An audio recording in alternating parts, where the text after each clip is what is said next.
Welcome to Grit, the Real Estate Growth Mindset podcast, hosted by Brian Charlesworth, founder of Sisu. Sisu provides growth automation software for real estate.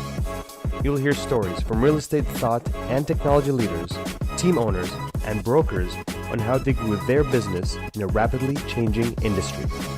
You'll learn how to transform your brokerage and teams into a high-performing and analytics-driven business so you have a new, durable, competitive advantage against disruption in your market. So let's get right into it. All right. Hello, everyone, and welcome back to the Grit Podcast. I'm Brian Charlesworth. I'm the founder of Sisu and your host of the show. And today I have Justin Benson here with me. And Justin started the Bara Agency recently. And how long has that been, Justin? When did you start Bara? I've been doing this kind of work for a long time, but like officially, hiring people and really going for it, about a year and a half. So, okay. So it hasn't been that long, but No. You've accomplished a lot in that time. So Justin has a background running real estate teams. He's a real estate guru as well as a nerd is how I think he introduces himself. I love it. So, yeah. So I want to dig in before we talk about how you created the Bara Agency and what you guys do. I'd love to learn more about how did you first become a nerd? Let's talk about the nerd side of you to get started here, Justin. But anything else you want to add from maybe a quick intro to your background? No, not really. I mean, you kind of nailed it. I'm just like I've kind of just been a secret little nerd my entire life, funny enough. So when you say how did you get into it? In high school, when friends are going on vacations and stuff, I was taking computer classes at DeVry back when that was a university. I'd spend money to go take computer classes and I'd be building my own stuff. So I was the sports guy up front, basically playing baseball and, football. But at night I come home and build computers. And I don't know, for as long as I can remember, it's just the stuff that if I get bored at night and I can't sleep, the stuff I'm going to look at on my phone is I wonder if I can get this little AI bot to do this thing, it's just very intriguing and fascinating to me. So, okay. So you've just always been, since high school or maybe even earlier, just always interested in technology, seeing what you can build, what you can accomplish with it, what you can solve. Yeah.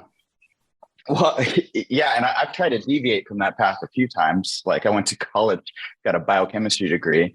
I have two parents that are serial entrepreneurs separately of each other. Instead of flipping houses, they flip companies. So I was raised in a pretty weird background, and they basically said, our world is really stressful, this whole entrepreneur thing. You're really smart. You should be a doctor or something, so that's nice and steady.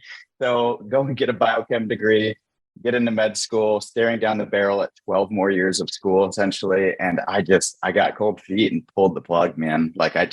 Right before it was supposed to go down, I pulled the plug, and me and a close friend started a little IT company called Link Technology back in the day. And we started, instead of going to med school, I built a little cloud storage company, essentially, back before there was cloud storage, when it was Windows 98 servers plugged into the corner of our office somewhere that was running all of our emails and all that good stuff. And power goes down to your building, then your email servers go down, right? So it was really expensive for companies to access their files remotely. So we built this little program that you could access those files remotely from. And we lacked the vision of what that software could be. One day, my business partner at the time ended up getting this dream job opportunity to go work for Disney Studios. And he became a really high up person at Disney Studios engineering team over there. And little did we know, we sold it to a smaller IT company here in Phoenix, and we had been building Dropbox without even knowing it. So I was going to looking back on my life, that was pre-Dropbox, pre-Google. And yeah, you guys would it's have a kept real going down bummer. that road. You may be a billionaire today. Who knows? Exactly. And instead I'm not, but it's okay. When I market really great ideas, it's not just one person that has that great idea, but there is just one person that has the vision for where it could be. And we lack the vision for what that product could be one day. We were young 19-year-old kids too. So yeah. So, I think I'm glad you brought that up, because I think, you said it's the vision. Everyone has ideas, right? And these same ideas, the idea of Sisu had been, I'm sure thousands of people had it before me. Yeah. But then you talk about the vision to execute on. That's part of it. But another part of it, in my opinion, is really just the execution piece, right? I mean, execution is everything. Ideas are really don't mean anything, right? Because Right. everyone has 1,000 ideas. Every day I hear thousands of ideas. Question is, who's going to execute on those? Yeah, exactly. Growing up, I had this I remember in junior high, I had this Sunday school teacher, and I remember going to her as a kid, and for some reason this got ingrained in my brain. I went back to her name was Kathy, and I said, "Hey, Miss Kathy, I really want to be reading my Bible more, like little Justin, 14-year-old Justin." And he turned around and she goes, "Well, are you?" And I went, "Well, no, I'm not." And she said, "Well, then don't come back to me until you are." And I went, "Wow, that was a mental shift for me as a young person to go, oh, just because I want to do it, that matters none. The execution of actually creating a plan and following through with it, and having the title of your podcast, the grit to see it through. I mentor some younger guys coming out of college, getting into business, and they always ask, "Hey, what's the number one thing that you can teach me?" I'm like, grit, the ability to stay in it when it's hard. Because if you go ask my wife, some days I'll come home and say, "I don't think I'm capable of this. I should just burn it down and go get a real job," basically. Right. And then other days I'll come home and I think that I'm king of the world, and it just ping pongs back and forth, all the time. But the ability to stay in the game when it's really, really hard and see it all the way through is monumentally important. And I see that atrophying in society more and more and more as, we hire young people here, developers and whatnot. One of the things what we're trying to instill in our employees over here, and it's our core value number one, is do what you say you're going to do. Basically, the summary of that is grit. If we say we're going to do it, we're going to do it, so. Yeah. And I mean, if you read the book Grit, it's all about, hey, you know what, you fall down. It's about how you get back up. It's about what you learn from falling down. It's about what you learn from those mistakes you've made. So resiliency. Yeah, totally. I agree. It's the single most important thing that an entrepreneur needs to have anyway in growing a business. And, I would say every real estate team owner is an entrepreneur as well. And you see a lot of them shutting down. You see a lot of them in the hard times, digging deep and saying, "This one, I'm going to take market share." So that's a topic I really wanted to talk about today. But before we go into that, you moved from building technology to running a real estate team. How did you get into that shift? On accident. After the technology company, a thing called Apex Fund Run, built this fundraising company with a buddy, Scott Donnell. And the day that I had exited that company, I was just supposed to get married in a month from then. So I was going to take the month off, go on a honeymoon, figure out what I was going to be all over again when I grew up. And instead, literally that day, on my way to a brewery to go celebrate with some friends, my old friend John Gletch called me out of the blue and said, "Hey man, I know you're doing that, fundraising thing, but have you ever thought about building a real estate company?" And I chuckled. I mean, that had never crossed my mind in the path of where my life could go. But he's close. His daughter is my goddaughter. His father-in-law married my wife and I, so instead of taking the month off, I went and got a real estate life and came back from the honeymoon and started building that real estate team with John. It was just, me and him and our hoodies and board shirts, high-fiving every time the phone rang, making up excuses why we had to meet clients at Starbucks because our crappy office was not good enough to meet clients at, So it was a fun journey from building that to operating in 3 states and selling thousands of houses. And it was a really fun journey building that process together. And we're still dear friends to this day. When we started Bara Agency, Gletch Group was client number 1. So yeah, it was a really fun journey. After that, funny enough, the only reason I left that is because me and some friends had this lifelong dream come true, got signed to a little record label to write 3 records. So this little deviation in my life where I kind of did that.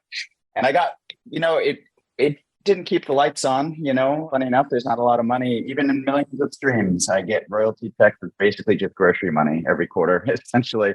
So it's not life-changing unless you're really on the road performing all the time. And I got a young family. I just don't want to be gone all the time. So I started doing some consulting, and then who was just supposed to be another consulting client ended up becoming a partner, and we built another real estate company kind of around the military community here in Arizona. And it was a lot of fun. In like 2.5 years, it went from just her and a TC to number one VA real estate team in all of Arizona, So it was a lot of fun kind of taking everything that I'd learned in the first place at Glutch Group and kind of reproving it to see if it would, if we just got lucky over here, if that methodology actually did work in a repeatable process. So it was cool proving some of that. So you've gone from nerd to realtor, real estate team owner, to musician, artist, fame, fortune, back to so much, at least grocery money, right? And then back to real estate. And then all of a sudden, I think you were kind of like me. I mean, when I jumped into Spring's real estate team to help her grow that, she had a small team of 5 agents, now 75 agents. But, I saw the problems. I came from a technology background, jumped into real estate and saw the problems. And that's how Sisu got started. So let's talk about how Bara Agency got started.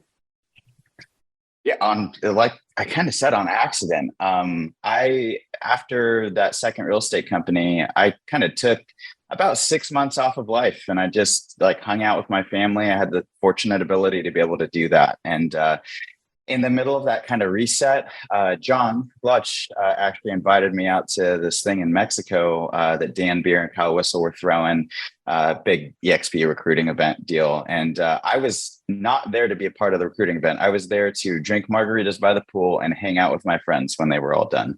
And through conversations there, I kind of started talking to people about technology that I built for previous real estate companies I'd been a partner in. And lo and behold, here's 5 more partnership offers from large teams across the nation asking if I would do it for them. And I was honest with them. I just said that, hey, the reason why I kind of left that last team is that I was just burnt out, building real estate teams. I was just very burnt out. So I was honest with everybody and said, I think I have a year in the gas tank of building another real estate team before I burn out all over again. But the thought crossed my mind, what they were looking for was not something I took for granted. Was when I was a partner in a real estate company, if the technology didn't exist, we just built it. And if the integrations that existed between this technology softwares and the platforms didn't exist or fit our business practices, we just built new ones instead. So that was commonplace for me, molding and shaping technology to the way that we operate, right? Take our standard operating procedure, not our system. By system, I don't mean technology. By system, I mean your operating procedures for all the things that happen in your company. Take that, use that as a guiding star, and then use technology to help execute on that system at a really high level, right? And bending and molding the technologies that exist to execute at a high level.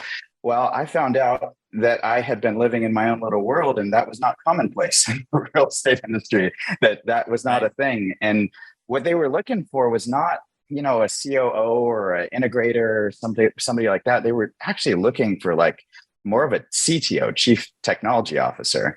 And the reality is that even the largest real estate teams they're not SaaS companies. There's not 40 hours a week worth for a CTO. And the salary expense of a CTO plus, if they hired me as CTO, I can't do it all on my own. I'm like a kiddie coder. I can get some stuff done in JavaScript, but I'm not going to be able to be a full stack guy. I need another developer along with me to help execute on my job. Well, there you go. Full time, you're staring down the barrel at $450,000 a year in salary expense, just that alone. And that's just not going to work. And there's not 40 hours a week of it. So I essentially said, hey, there's a few teams here that are interested in this. I've never heard of a fractional CTO model in my entire life. I've heard of fractional CFO. I've heard of fractional CMO. And I was honest. I said, there might be a really good reason why I've never heard of this. And I'm just naive to the fact of the complexities that it would take to run something like this. And we gave it a go. I said, let's just give it 90 days and see if it works. And at the end of this 90-day experiment, if it doesn't work, we can all high five and say we tried it. And if it does work, then this is going to be great for everybody. And, the end of that story is that it did work. And we raised a bit of funding around the idea of being a fractional CTO for large real estate teams. And now it's me and a team of 8 people here in Tempe, Arizona, backend developers, full stack developers, data scientists, systems engineers, engineers, really handling the day-to-day technology stacks on not just the practical level of building stuff for people, but also advising on, hey, this is the direction you should go because I've seen down the road over here, and this thing that you want to do is actually going to fall apart right here. And you don't see it yet because you haven't gotten there, but I can promise you that that's going to happen.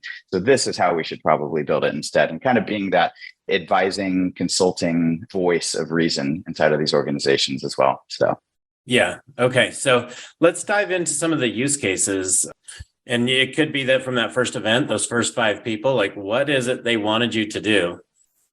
And yeah, let's talk about that first, and then we can talk about how that's evolved. But like, what was the use case of, I want you to be my fractional CTO. What does that mean? Like, what were the needs?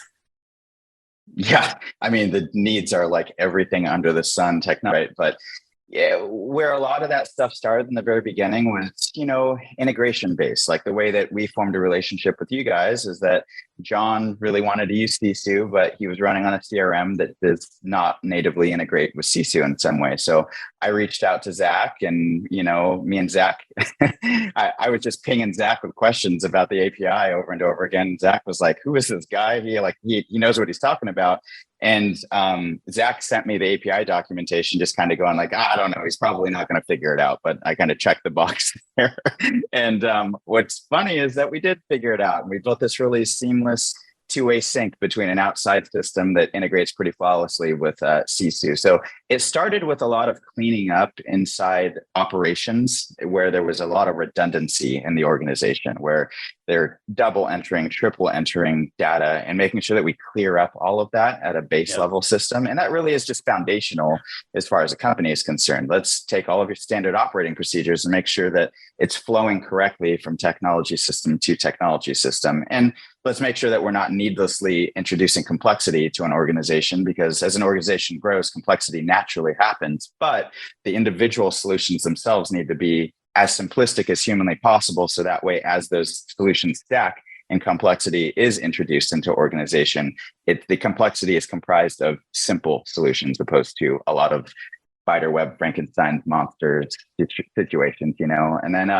after we got clear of a bunch of that stuff, it got into really interesting projects. Like I've used this one, I've actually demoed it for a podcast with Zach way back in the day, where we built this little, you call it AI bot, there's a lot of that stuff happening right now. Essentially, it was a little bot that we had a client who, a hedge fund, was making like 100 offers a day through them, right? So that was way too much to staff.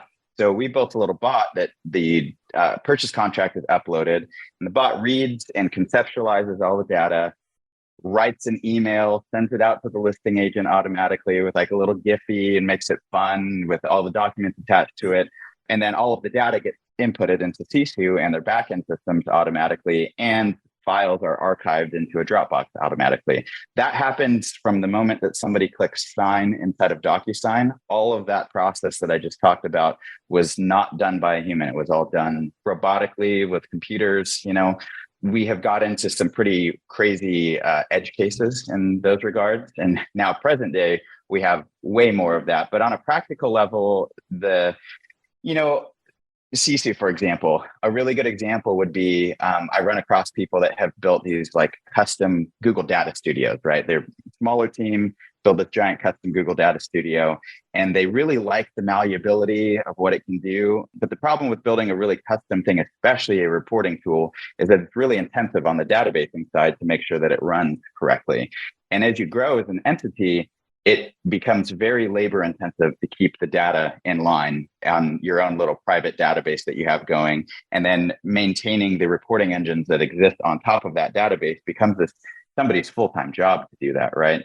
So what's fun is getting to advise people on why this custom solution doesn't work. And this isn't a Sisu plug. Sisu actually was a tool for us to go, oh, this is a solve for a bunch of our clients, So like selfishly, Sisu ended up helping us out because we went, okay, this thing is a mess over here. We can take Sisu and plug it into that instead and feed Sisu the data. And then great, if there is, I don't know, say they want a custom CEO dashboard that's going to conceptualize all of the information in like a snippet. Okay, then we can build a custom tool that is pulling the data out of Sisu to show it to them in a way that maybe is not native in Sisu, right? So we'll take the softwares and tune it to these organizational needs like that. So, so a lot of those things, I wish there was a straightforward, clear-cut answer to what it is that we have built. It'd be easier if we were a product company where it was, hey, here's this product that we offer, but it's not. We're a true blue service-based company where anything that you want to build, as long as the API is capable of it or the software is capable of it, we can build it for our teams. So cool. Well, I have a few questions for you, but one thing you should note is custom dashboards are something you'll be able to build in Sisu here very shortly. So anyway, so one of the things you talked about was, and I know you talk about this all this time, which so do we, streamlining somebody's real estate business. So we also talk about automating their business, and I know you do that as well with your AI bots, right? So, I mean, we both see the same problem out there, which is, and I think coming from a technology background and seeing real estate teams enter the same information into 5 different systems. I mean, that's the reality of that's still what most real estate teams are doing today, is entering the same information into 5 systems. Well, Sisu was really built to eliminate that. You should have your CRM and you should have Sisu, in our opinion. Like, that's all you need, and an e-signature platform. Right. But you have a lot of, you have a lot of people come to you who are like, hey, I really want to do this. And they want custom things. But let's talk for a minute about the time that it saves. Let's say I'm doing 500 transactions a year. What does it mean to have 2 systems that communicate together versus 5 systems that don't? If you've been enjoying Grit, please help us continue to grow the channel by leaving a 5-star review and sharing it with a friend. Now back to Grit. Exactly. I mean, at that scale, specifically speaking to that 500 transaction threshold, that's a funny little threshold in the real estate world. It's not just like an arbitrary number. There's some baseline systems that will fall apart if they're not designed correctly at that 500 unit count threshold there.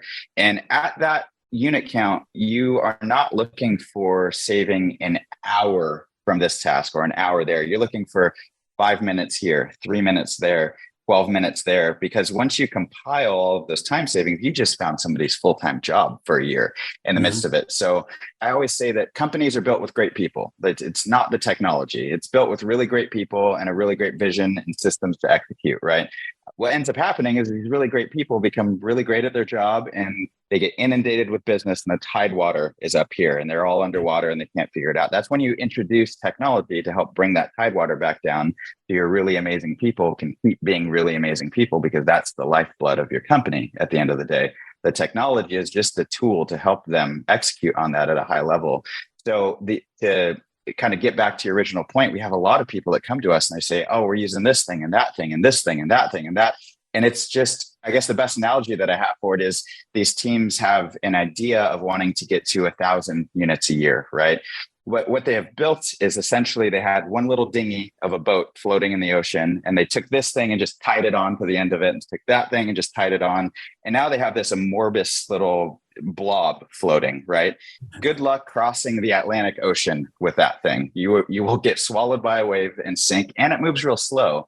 So the idea of simplifying solutions down to your point, a CRM, a reporting engine, and a transaction management system, that really does, outside of, your marketing stuff, you still need websites, you still need to generate leads, all of that good stuff. But on an operational basis, really great CRM, you need really great transaction management, and you need really great reporting. Okay, cool. Sisu and a good CRM checks all of those boxes. And at that point, you're now designing a ship that is meant to cross the Atlantic, not one that you accidentally tied together and duct taped together, right?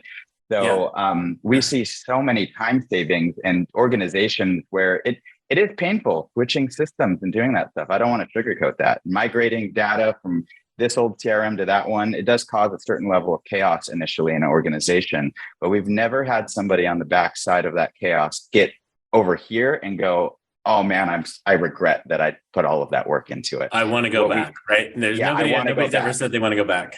No, every single time they I have to preface it with, hey, this is going to take logistically probably 6 months to a year of really focused intensity from your company and from you as a business leader to really get this stuff together. But after that is done, you're going to have a ship that can go the distance. It was designed to get you exactly where you want to go. And it was built intentionally in that regard, right? So that's the thing that I love about the Sisu solution to that problem is that, you have the communication standpoint that needs to be solved. Great. Something like Follow Up Boss does texting and all of that stuff that you need, email communication. You need a good CRM to manage the flow of leads and disseminate that to your team really well. And then you need good reporting. And then you need a really great transaction management system. Okay, in 2 systems alone, we just checked all of those boxes and we've removed so much complexity that is just needless in the organization at that point. So yeah. So it's been interesting. I brought up the number 500, and it's interesting that you say that's a key number. I've had a few team owners come to me and say, I'm never going to be able to get beyond 500 just because my admin team is not going to be able to handle this. And so I've always gotten them to commit to going all in with Sisu, and we've solved that. But I would say it even applies to, like, let's say someone's doing 150 transactions. Usually, I mean, a lot of these guys are still using whiteboards to check off, managing that contract to close process. It's crazy how I still see that whiteboards are in this game. But if it's not a whiteboard, it's a spreadsheet. And if it's not a spreadsheet, it might be Trello. And if it's not Trello, it might be Monday, or it might be some antiquated system from real estate that's been around so long that it's just a linear platform where it doesn't give them swim lanes and the ability to really, really pick things apart. But I guess my point is, as I go in and meet with some of these teams, I find that they're spending 20 minutes on average every time they have to put that same data into a new platform. And that platform they're putting it into provides them no reporting. So they don't have any way to know, what's going on inside of there. They don't have any way to get automated information back out, And so what's your thoughts? What's your thoughts on, like, how do these teams get beyond or any business get beyond using their employees to put the same data into multiple platforms? Because just that alone is a significant time savings. Yeah, it's funny you'd hit on like 150. You're kind of speaking to the different growth stages of a real estate company, right? Like at 150, that could be one just rock star agent and a showing assistant and a TC at that point, right? Like that is possible to do that many transactions. They're not going to see their families ever, which I know a lot of people listening to this will empathize with that, but that is possible. So at that juncture, what's happening is that all that information just kind of lives in your mind and in your TC's mind and your showing agent's mind and your team, right? It hasn't been put down on paper, but to break through that, we have to be able to hire people and have systems in place in order for them to be trained on. So to break from that 150 mark, that is the introduction of systems and operating procedures to do that really well. Okay, cool. 150 all the way up to 500. At 500, your team has grown so big that you are probably not even in production to some level as a real estate agent in your organization, or at least at some degree, your engagement in production has gone down. And now a big chunk of your job is coaching your team and your real estate agents, right? And your success as an entity relies on not your own ability to be a really great real estate agent, because that only got you to 150. Now it really relies on you being a really great trainer and helping people grow and accomplish their dreams, and financially, business-wise, whatever that looks like. Well, you get there and there is no data to coach people on. You don't know what they're doing on a daily basis. You have no clue what their activity looks like. And without that data, you can't set benchmarks for people to hit and have them grow and really be their coach at the end of the day, right? Yeah. That's part of that deal is, as a coach, I didn't love my coaches all the time. They were real jerks sometimes, right? But they pushed me to levels that I never thought that I could have gotten to. And that becomes your role. But you'll never break past that 500 mark if you don't have the information there to coach your team and get there. And then the second deal of that is some automation in place, because you'll bottleneck on the transaction management side. So your only operational if you don't have some really great automation built in at that juncture, your only alternative is to keep hiring more transaction coordinators. And that gets expensive really fast on an overhead basis for a real estate team. So now we need to introduce a little bit of technology so that way one transaction coordinator can actually execute at a much higher level. And now we have the foundation to break past that 500 mark. So yeah. Yeah. Well said. So this one thing you talked about on transaction management, I want to point out, because I remember one of my wife's biggest challenges in growing her business, she had a few transaction coordinators leave. Mm-hmm. And it was like she was starting over because she didn't have the systems in place to just plug somebody else in. Right. And that's really why I saw, and that was a big part of what I wanted to solve, because she would have to take, 60 days retraining somebody on all of the stuff that needed to happen. Whereas now it's just in the Sisu checkboxes or swim lanes or whatever. Anybody can come in, they can be assigned those tasks and they can get those completed on a daily basis. Right. So now she had a transaction coordinator leave last year and it was, okay, I'm going to take this person and plug in a new person. No big deal. And so anyway, I just want to emphasize the importance of having systems in place so that you're not left in a bind if an agent leaves, or if a team, or if a TC leaves, or even, another admin. As long as you have all your systems in place, even for things like onboarding agents, when you're recruiting agents, you need systems in place for that kind of stuff. So 1,000%. What would you add to that, Justin? I think the only thing I'd add to it is if a transaction coordinator is listening to this, don't take that conversation as technology replacing transaction coordinators. Transaction coordinators are infinitely valuable that's why it is so painful when a good transaction coordinator leaves, because it leaves this gaping hole in your organization that nobody else can fill. So this is not a replacement for transaction coordinators. It's to take a lot of the menial administrative stuff off of a transaction coordinator. So that way they can do the human side of things, following up with title companies, consoling a client after they just got out of their inspection period and they didn't get everything that they wanted, being able to have those human interactions and be present in those conversations, opposed to just being inundated by a bunch of manual tasks that have to be done over and over and over again. And you're right. I mean, a checklist system you don't really have a business until you have those operating procedures down in place. At that point, you just have a bunch of people with high paying jobs because it's not replicable. If somebody leaves, you have to spend an ungodly amount of time getting somebody back up to speed. And what should be there as well for transaction coordinators are really bad at taking vacations because there's so much responsibility when you're a transaction coordinator. If there is a system in place like Sisu's transaction management software, somebody can just sign in as that TC and kind of execute while they're on vacation and not have to be bothered by the rest of it because it's all written down and notated and documented. It's just great culturally all the way around, but it is the non-sexy work of building businesses, building standard operating procedures and getting them down in a technology that can help it. But it is infinitely important to be able to scale really well and have people enjoy their jobs at the same time. So great. Well, Justin, I know we're both don't have a lot of time left. So I wanted to maybe just ask you, what advice would you have for everybody in the industry today? I mean, I know you were sharing with me that you had a few small teams leave when the industry started to change 90, 120 days ago. And then you had all these big teams come to you and say, hey, I have all these solutions. So what should somebody be doing today to prepare so that they're the ones taking market share when the market comes back to where it's really thriving? Yeah, momentum is a funny thing, right? Companies will throttle back on momentum when they feel like they're inundated with too much business, which is also a mistake because momentum is this hard thing that once it's generated, if you lose it, it's very hard to get it back, essentially.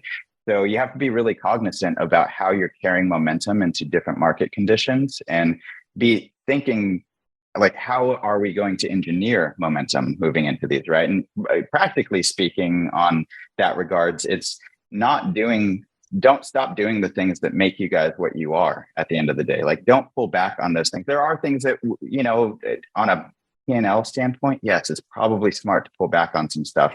And those smaller clients that left us, I think that actually made sense for them. And I had a ton of empathy for their reasonings for why they needed to go. But my advice to them on their way, because they'll be back whenever the market, turns. It wasn't a bad circumstance that caused them to leave. It really was just market conditions.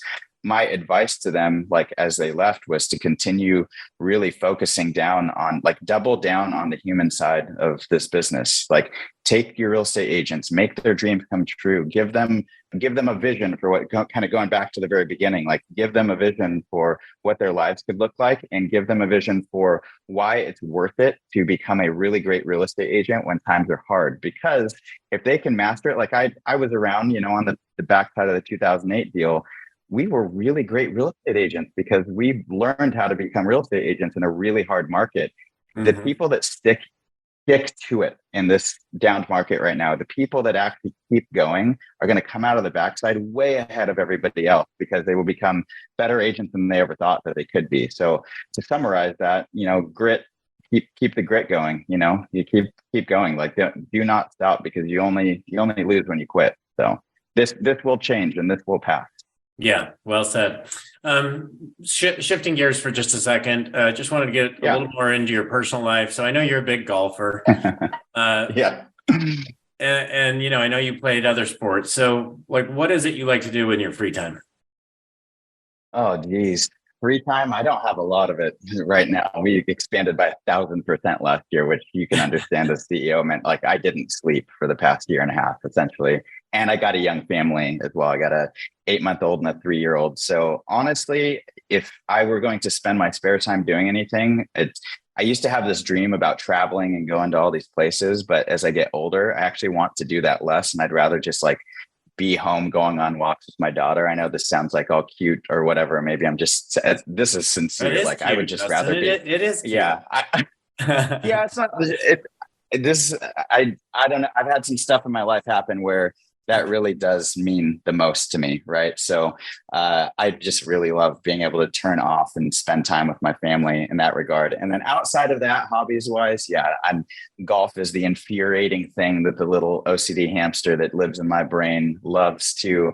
I'll never conquer it. It will frustrate me for forever, but it is a puzzle that I'll never solve, and I'll continue to keep working at. So I found that thing in my life to keep, venting that energy into at the end of the day. And then, music is still a very large part of my life.